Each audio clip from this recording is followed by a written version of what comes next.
Hello! I wanted to do a follow-up to the video that I posted a few days ago about how shotgun hipfire reticles in Hunt Showdown are pretty misleading. Before we get into my topics of discussion though, I wanted to say thank you. I knew this would be news to a lot of hunters, but even then I significantly underestimated the response that I would get. I got an avalanche of comments from people saying that they had hundreds or even thousands of hours in Hunt, and they had no idea. Even people who said they mained shotguns and either weren't aware of this at all, or didn't realize just how big the disparity actually was. So I'm really happy that video was able to help so many of you be more dangerous in the bayou, or at least be less confused when you're sent back to the lobby. Okay, now on to our other topics. First, I wanted to talk about some of the common questions that I saw. Next, I have an interesting, if maybe unofficial, response from Crytek. I wanted to talk about why this is happening, and I want to give you a preview of ammo variants, including a bit of a curveball I discovered. So, moving on to the Q&A. Does this affect pistol and rifle hipfire as well? In short, no. This seems entirely unique to shotguns. Well, what about dual pistols? Those definitely do seem to hit more in the center than you might expect. I got him. Sort of. Crytek themselves have apparently said, I'm not quite sure which dev stream yet, that they actually do use weighted or normalized distributions for their hipfire random number generation. This does seem to apply to dual pistols, but I'm not sure just how strong it is. That would take a lot of testing to do. That's two. Does this affect ammo variants? Yes, though to differing degrees. I want to dive more into this, but the short of it is that they all are at least a little bit tighter, except slugs and star shells behave like pistol and rifles, where they fire at a random point within the crosshair. Isn't this just how reticles work? Don't they have to be sighted to a particular distance? There are a few answers to this, but they all boil down to basically no. In Hunt Showdown, for shotguns at least, there is no distance at which the pellets will be accurately represented by the reticle. Not at point blank, not at the ranges you'd actually use a shotgun, or not even as far out as the pellets will render, which is about 40 meters.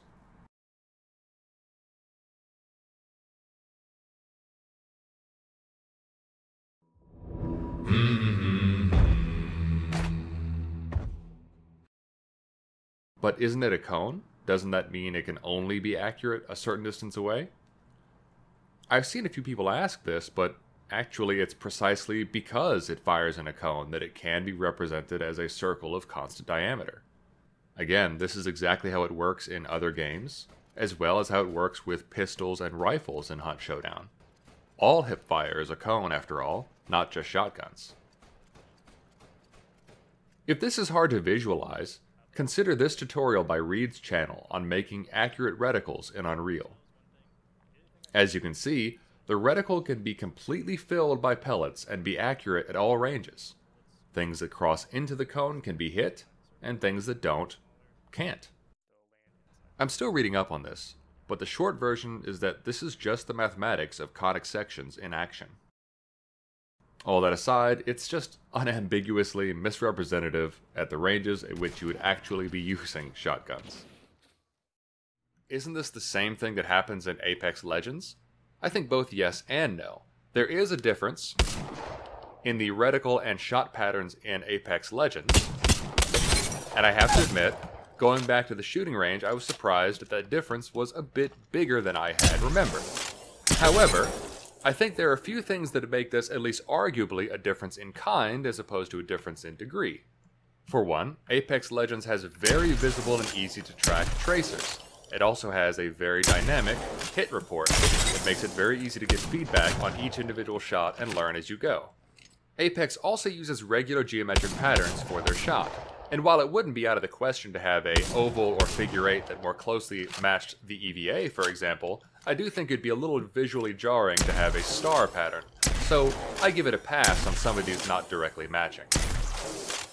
Additionally, the reticles themselves just tend to be on the smaller side compared to what they are in Hunt Showdown, which I think makes the difference less apparent in practice. Additionally, while a single shot in Apex Legends can absolutely be very impactful, I do think that a single shot in Hunt Showdown tends to be more so. In sum, I just think most players weren't or aren't as surprised to see this as they are to see this. Now, I don't want to oversell this if I haven't already, but something interesting happened. Somebody submitted my video to Crytek Support and asked if they were aware of this bug. Their response was that the conclusion was incorrect because I made a mistake with how spread works in Hunt. However, their reasoning was unexpected. Thank you for your report. The way that the video explains shotgun spread in our game is not correct. In Hunt, the rows of metal balls, it's a weird way of putting it, will be directed at a random point within the crosshair spread, and not in the center as he says. This is only relevant when aiming from the shoulder, and it's not always in the center, but can be directed to the side of the spread. This adds an element of randomness when not ADS, and it works like this for design decisions. If it's not already clear, this was an interesting response because it's just patently untrue. As we've already seen just in this video, the spread is always centered directly in the center of the reticle. There are no exceptions to that. In fact, even if you go back and watch Hunt dev streams and you see them shooting at that deer stand they like to, you'll also notice that the pellets are always landing in the center and always smaller than the reticle. Let's test with the ping just to be sure. Would you look at that?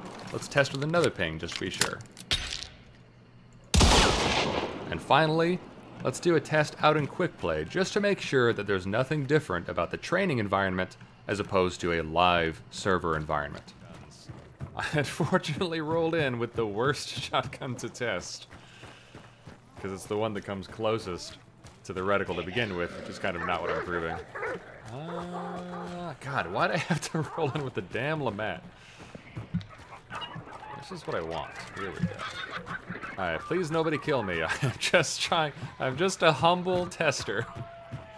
All I want to do is test. Oh, that'll work. Ping, blam. Ping, blam. And a ping. Yeah. And as you saw, not too surprisingly, to me at least, because I had also already tested that, there is no difference. I have heard that it used to be like this, which is a reasonable theory as to why this mismatch is in the game at all, but it certainly isn't now. Now what to make of that, I'm not really sure. I wouldn't necessarily expect even a particularly competent support person to be fully aware of all the mechanics within a game like Hunt. Especially when it flew under the radar of the community at large for so long, at least most of the community. Point being that I just wanted to share this because it's kind of funny, not because I think it reflects badly on the developers, or that I want any pitchforks out, or anything along those lines. I just couldn't resist including it. I don't think it really reveals anything except that maybe they need to update their support scripts. That dovetails nicely into our next topic of discussion, which is, why does this mismatch exist? I'm going to try to keep this short, and this is largely speculation, but here are my top theories. The reticle is a rangefinder for one-hit kills, not a representation of spread. I think this is a very good rule of thumb. I've seen several people suggest it. I don't actually think this is intentional, though. This would suggest that the Romero hand cannon and the Spectre compact have the same one-hit kill ranges, despite the Romero having a much tighter spread and a higher damage stat. Same for the Spectre versus the Crown and King. So I don't think this is really what's going on, but I would listen to it. Shotgun reticles are stuck at max bloom. Even though shotguns don't bloom due to movement or stance, maybe at one point in the code they did. Some interesting testing I saw in the Discord has suggested this is actually plausible. For instance, the Romero hand cannon and the Nagant Precision both have the same handling stat, and the Nagant's max bloom matches the hand cannon's reticle. Finally, and I think most plausible, back in older versions of Hunt, shotgun hipfire would cast a cluster of pellets to a random point in the reticle, much like with rifles and pistols. When that was changed, they did not, or could not, rescale the reticles. As to how easy that would be to do, I'm not going to speculate. You'd think each shotgun's reticle would be defined by a simple integer and a table, but perhaps CryEngine, fickle as it is, called for some complex workarounds. But hey, that's just a... Cut that out! At any rate, a definitive answer to why is not really on the table today. I am not even fully confident that this is a bug and not something, for some reason I'm not sure of, intentional. Or otherwise, just an oversight. A long-standing one, but an oversight all the same.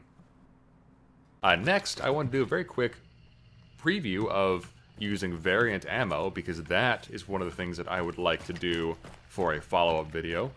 So I've got some Dragon's Breath loaded. Let's see if I can get... Aha, it already happened.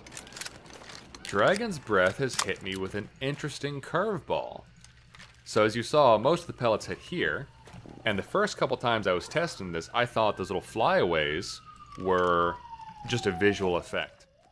But from subsequent testing, it actually looks like there is one pellet, or one cluster of pellets, that tends to fly somewhere else and does, in fact, impact objects. So that's weird. So it's looking like, to me, should I held that a bit longer, sorry, it's a similar spread to the buckshot. It's just got a much larger decal with that really cool burn effect. That's really cool. I like that a lot. And let's try it again, see if I can get that flyaway to happen. Yeah, did you see that? Clearly the bulk of the cluster went there. Let's watch and see if that does disappear. It does appear to be a yep. Yep. What is going on? Let's try again. ADS this time. Oh, look at that. There was that, and there was a flyaway. And it's way too early to tell this now, but did anyone else notice the flyaway was where my gun was aiming at the end of that recoil? I wonder if that means anything. Probably doesn't, but let's restock here really quick, as one does. Flyaway that time. Yeah, this is so strange. This hasn't happened in any of the other things I've tested. I've tested Dragon's Breath probably the least, and I hadn't tested it much. Most of my testing was before they did the changes to Dragon's Breath to VFX a little while ago.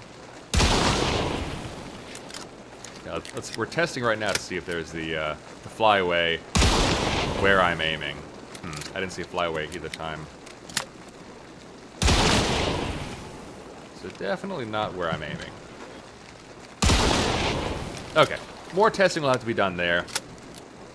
Anyway, that's it for now. I hope this was useful, and again, I hope to do some more follow-up testing on this and other things in the future. Thank you very much. Ow. Is that him? Ha! That's pretty funny.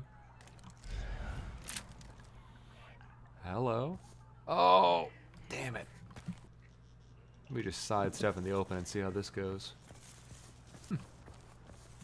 Surprisingly well. Yeah, I'm not going to get an easy kill on this guy. Nah, time to die. Let's go.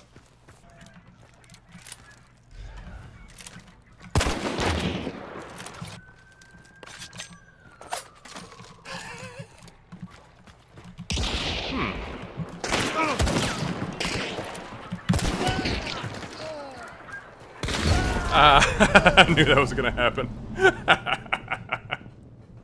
Still worth it.